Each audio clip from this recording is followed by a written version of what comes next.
Hello and welcome to Analysis with me, John Rees. Perhaps it's not unusual if the spokesman of one faith claims that another has lost its way. But when influential Muslim imam Ajmal Masroor made this point about Christianity in an article in the London Evening Standard last week, he went on to call for a revival of the spirit of inner city churches. The article provoked a strong reaction from Christians in the city and members of various other beliefs. The director of the East London Mosque responded to Masroor by stating, "It would be great injustice not to recognise a significant Christian contribution to our communities, and a religious institution should not be judged simply by the number of worshippers they attract." The Reverend Alan Green, who joins us today, reminded Masroor that the church attendance has been growing by 14% in East London over the last decade, and that much of the church's work is done in partnership with other groups, very often Muslim groups.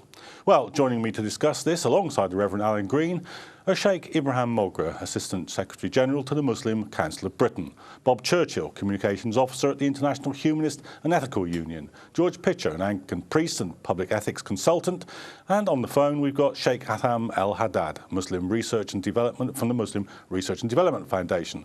Welcome to you all, but first let's take a look at this report. Christianity's perceived decline in Britain has long been a talked about issue. The 2011 census highlights the number of people describing themselves as having no religion to be 25% of the population, up from 15% 10 years previous.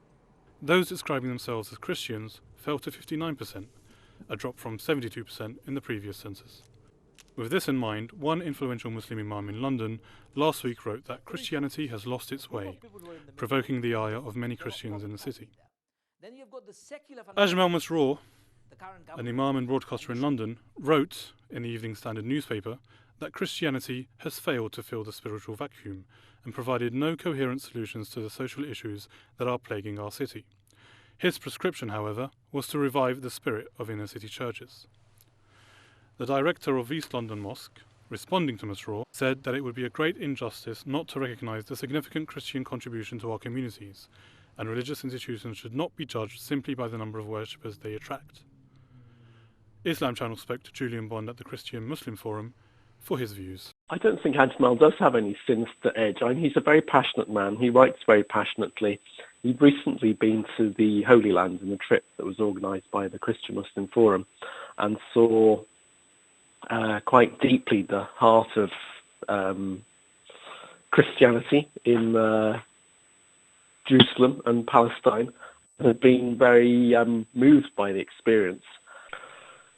Yes, I read Ajmal's article and was initially encouraged that it talks about Christianity positively and reflects on how many people are attending church.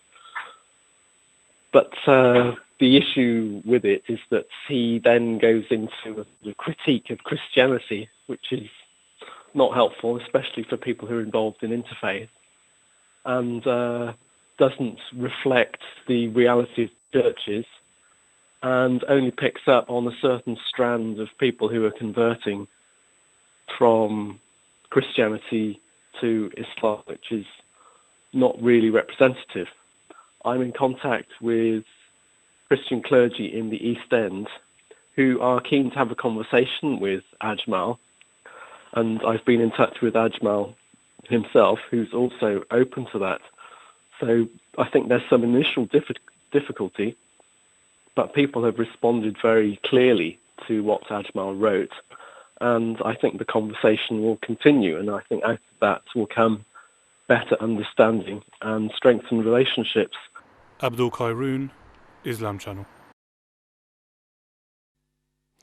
Okay, so George, what do you think the reaction of the Christian community to this article was? I don't know what the reaction of the Christian community more broadly is. I know what mine is. Well, let's have that for a start off then. I'm mildly fed up, frankly, with people telling me what's wrong with my faith and that it's wishy-washy and it ought to get its act together. I think at the root of that fed-upness is an expression that's about being tired with the idea that religious faiths are in competition with each other in some way. That's just point scoring, and it's childish, and it's boring, and I'm fed up with it. Sheikh Ibrahim Mogra, do you think that's a fair reaction? Is that do you understand that as a reaction to the Absolutely. To the article? I think if I want to champion my faith and showcase my faith to the world, that this is the faith for humanity, I should find sufficient things within my faith that can make it shine without having the need to put down another faith. So if my son is good enough to be championed and to be praised, he should have enough qualities in himself without me having to put down Alan's son just so that my son looks better and greater. So I think it's important for us to appreciate each of our religions have played a major part in the development of our societies. Not only that, but it's not just religious beliefs that have shaped the societies that we live in, but also non-religious beliefs. And people who might not have any recognition of God or of any religion have all contributed to creating societies where we as human beings can live together whilst we accept difference and agree to disagree, contribute to bettering our societies. And I think Christianity has done a lot. Indeed, within East London, I'm not from East London, but a basic reading of the history shows the Anglo-Catholic contribution to East London is tremendous. And I think that is what needs to be recognized, and that continues to be the case as far as I know. Well, Alan, as we said in the introduction, your point was that it's not even statistically true. That's right. The church nationally has had a decline, but here in London that's not been the case for well over a decade, and that is mirrored even in East London. Why do you think that is, just as a matter of fact? I think because it is a cosmopolitan world city, that there are a huge range of Christians, not only from this country but from others here. But I also think that the churches have been faced by the challenge of dealing with that cosmopolitan city and with the issues that have been raised. And we've not, therefore, been able to just cling on to old ways of behaving and being. But we have needed to ensure that our churches are lively. We need to ensure that our churches are engaged. And I think that has enabled people to see the value that we can still play within society. Let me just bring in our guest who's on the line, Sheikh Hatham Al-Haddad. Sheikh, do you think that this was a reasonable idea badly expressed, or was it just a bad idea? Yeah, okay. I think we need to look at it the other way around. I think we, the followers of any faith, be confident of our faith and receive any criticism in a very positive way, irrespective of how it was displayed. Yes, we need to exercise respect, tolerance towards. Sheikh, I'm going to have to move on there because that line is actually very bad. So I'm going to come back to our studio guests here. Bob, what do you make of this this argument? What's your take on it? I certainly think that, I mean, I can't comment on the sort of motivations there. As people have said, there's always the possibility of a slightly pernicious motivation when one faith is sort of talking about another in critical terms. But certainly some of what he said was quite positive about how religious groups can work together. I think from a non-religious perspective, one of the interesting speculations in the article was about people needing rules and needing this sort of religious rule-based morality as a motivation. And I think that actually that's very much at odds with what's happening at the national level, whereas, as has been acknowledged, there's a sort of general decline in church attendance and religious affiliation, and that actually, by and large, most people are not particularly keen to adopt new rules, especially once they've lost them. Over the last decades, we've seen a sort of secularizing and liberalizing of society. It doesn't mean moving away from values or ethics, but it does mean moving away from that sort of absolutist. But those two aren't exactly the same thing, though, are they? I mean, secularising and liberalising aren't exactly the same thing. You can have very authoritarian secular societies. I mean, France looks like one to me. But moving away, secularising in the sense of moving away from organised religion, and liberalising in the sense of moving away from sort of absolutist and rule-based morality. So I'm not necessarily sure that this claim that people are after a more rules-based morality is what is driving this perceived gap between Christian and Islamic church attendance in London. I think that overall, over time, people are sort of bleeding away to a less rules-based but still virtuous way of thinking about ethics and morality that is less absolutist. And as people are exposed to that, they are more likely over time to move away. I think, often that immigration that's bolstering the churches in many ways, over time people adapt and blend into the society around them. And obviously, if the direction of osmosis, as it were, is from a very rules-based system, then the osmosis into something else means that some people let's come back to some of those more general questions, because I want to come back to some of those later in the programme, in particular in part 2. But just on this article which sparked the argument, I mean, you said you're pretty fed up with it, but is there a more kind of benign reading of what he was trying to do, saying, well, actually he might have been critical, but at the same time he was calling for a kind of regeneration of the church. He wasn't hostile to it. Yeah, there's a certain amount of damning with framed praise there, I think. It was always so lovely to hear the church bells in the East End. And where have they gone? They've gone because they're useless, which you might as well really have started with that conclusion criticism in the first place. But let me say that it's not only, one religion or one faith system criticising another. I have as much of a problem with sort of atheists having a go at us as well. And I think one of the deep misunderstandings within that is that we are a rule-based religion. That certainly isn't the case with Christianity. Sort of never has been, actually. The only two rules that you probably would be able to conjure up is that we're invited to love the Lord our God with all our strength and all our heart, and our neighbour as ourself. Now, if there are no other rules and regulations, there isn't a checklist, there isn't a system of entry that you have to qualify to be a Christian. And I have to say that that we fought a reformation about that. And if you follow, some of this is a bit sort of looking at the past. Let's look at what Christianity has done. It's actually what Christianity is doing. It's still living by that very simple rule of life, but not a great list of regulations. And I would just finish off with, I hope this doesn't sound like a competitive point, but I would say that that Christianity has the death knell for Christianity has been rung for every year for about a couple of thousand years now, and it still seems to be doing all right, doesn't it? It was rung actually on that first Easter Saturday. It was all over. Our religion is rooted in deep, abject failure. So I just warn other people about saying today that Christianity is failing. Well, okay. Well, let me just see if we can get back to to our Skype guest actually, and see if we can get a few words from them as well. Is the line any better with you now, Sheikh? Do you want to just have we lost that?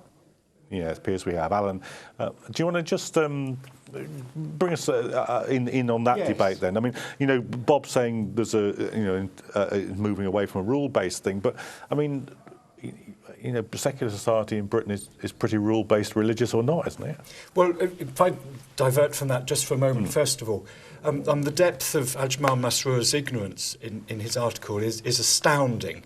The bells of St George in the East are still ringing. They have not gone silent. They have a full 8-bell ring.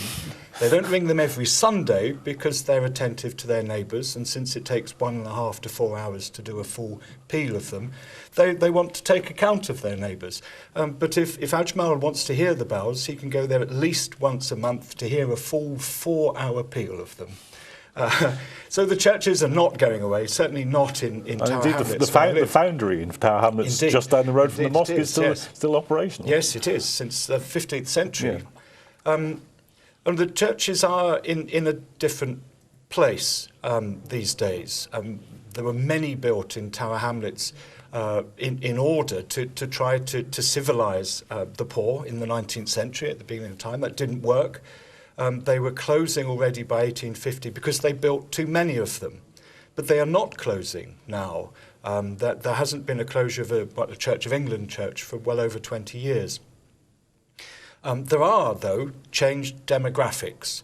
And some parishes, such as St George in the East, have become very much Muslim majority parishes. And our commitment is to maintain that Christian community there. So it isn't just about numbers, it is about service to the whole community. When I was licensed to my church in Bethnal Green, I promised the bishop that not only would I maintain worship in the church, but that I would serve every person who lives in the parish. And that means, even when there is a small Christian community, of maintaining that commitment by being out there and working alongside our brothers and sisters, whether they have a faith or of none. But it is a shame that we are then criticised in so many ways. Whatever we do, we're criticised for being wishy-washy by those who think we're not rule-based enough. We're criticised for being too rule-based by those who think that we have no flexibility. The reality is that Christianity, as it were, bad pun, is a broad church. That there are Christians who do want a very clearly defined rule-based form of Christianity. But I would say that indeed that George it expresses the orthodox understanding of Christianity, which is based upon the love of God for us, and therefore the way in which we show that love to one another and back to God. And that gives us... the first time I've ever been called orthodox. Thank you. A pleasure. Okay, well, let me just break in before it becomes some kind of convention of the church. Sheikh, do you think that this article hasn't got many defenders here, but just let me just put this point to you. Do you think he was trying to express a good thought and did it badly? That he was trying to say the churches should grow stronger and expressed it in a way which has pretty much got everybody's back up? Perhaps, only Ajmal can answer that question, but I'm a stickler for rules. I like rules, and my children think that rules are there to be broken. But I live in a parish which is one of the smaller parishes throughout the country, or perhaps even very close to being the top 10 of the smallest parishes.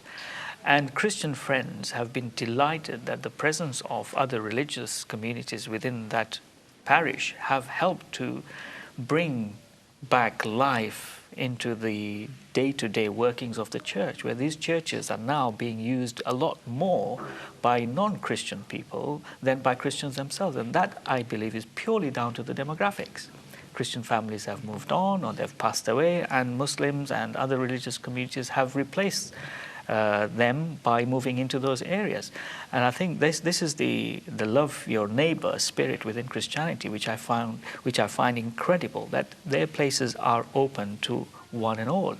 In fact, I can be part of the local church on a wing of the management as a parishioner within that area, and I can have a say in some of the matters about how the church operates. I don't see any mosque prepared to be doing anything of that sort. And I think I'd also want us to reflect on predominantly Muslim populated countries, whether it's North Africa, Middle East, or the Far East. Mosques are not full every single day at every single prayer. But I wouldn't use that as a yardstick to measure the validity of Islam or the success of Islam or not. I'd like to think we'd all be praying wherever we are. But I think it's what actions we do and what we do for the betterment of humanity, which is the core of our religions. Okay, Bob, let's just come back to that point that you were making about rule-based religion. The society produces rules anyway. Secular or not, it produces rules. Some cultures, to make any of those rules work, have to surround that. If part of that culture is a religious culture and part of it is a non-religious based kind of culture which supports a rule-based society, what's the problem? I'm not saying there shouldn't be any rules. I just think that one of the interesting sort of demographical moves away from religion has very clearly been driven by a sort of reaction against what's perceived as the sort of moralising rules. I mean, and I think obviously the Church of England, as you say, can be accused of being wishy-washy, and then it can be accused of being too rules-based. And it's not obviously not at the extreme of either of those accusations, as it were. But certainly it would be disingenuous, I think, to not be able to see why people see these certain rules or norms that are drawn up as rules that are deleterious to society and which seem to be held sometimes sort of contrary to the sort of rational criticisms that are made of them. I mean, we've just seen in this country a year-long debate about same-sex marriage, for example, where the Church of England, albeit in the more liberal camp than some religious denominations, put up a huge fight against something that, to most people, including most people in the church, most ordinary people on the pews, were just shrugging about. It was, of course, the time has come, and they could understand the argument, and they rejected all the sort of theological arguments that were put that seemed to be just basically baseless. And yet the church resisted that at a hierarchical level very strongly. And so I think it would be very disingenuous to say that we couldn't recognise that there's some box ticking and rule making. And as George said, I mean, the Church of England came through Reformation, so very clearly it was about, part of its creation was about saying some of these rules are wrong, but that doesn't mean it went away from rules. It doesn't mean you can. I agree. Your ethics is always going to have some rules and norms, but I think the level is, as it were, too low. They're too prescriptive at too low a level about things you can or can't do. And certainly, ask a lapsed Catholic what drove you away from your Christianity. Very often what they have lapsed from is following the rules that were there in their Christianity that they found they found contrary to their sentiments and their reason. I'm just going to have to stop you there because we're going to give Sheikh Adam Eldad one more chance to get through this, because we think we've re-established the link. So, Sheikh, would you like to just come back to perhaps what was the original departure point for this discussion, which was the article in the Evening Standard, and your thoughts about whether it spoke out of place, really? Yeah. First of all, I apologize for what happened. Anyway, I think we need to look at it from another perspective. I think we, as the followers of faith in general, we should not be oversensitive when someone criticizes us. Of course, we need to show respect to other people, other faiths, etc. That is given. We don't need to discuss that. But when we receive any kind of criticism, we should take it positively. And we should look at the substance of that criticism, whether it is a genuine criticism, whether it describes a situation, or it is just it was motivated by a certain agenda, or maybe by hatred or something like this. I may agree or disagree with what Ajmal Masroor said about Christianity, but I think Christianity, there is a level of truth of what he said, and the latest census confirmed that Christianity is in decline in the UK. Now, if we say that, well, Christian people are not following Christianity, that's why it is in decline, we need to question why Christian people don't follow Christianity anymore, and why other people or some Christians or even followers of other faiths are jumping into Islam. What is there? And the other point, we should not... I'm just going to have to leave it there, I think, Sheikh, because we're just moving towards the break. But I'm glad we got a few words from you in just before we did that. But rejoin us after the break, where we'll be looking at some of the wider implications of this debate for faith in a modern society. That's after the break. Please do rejoin us.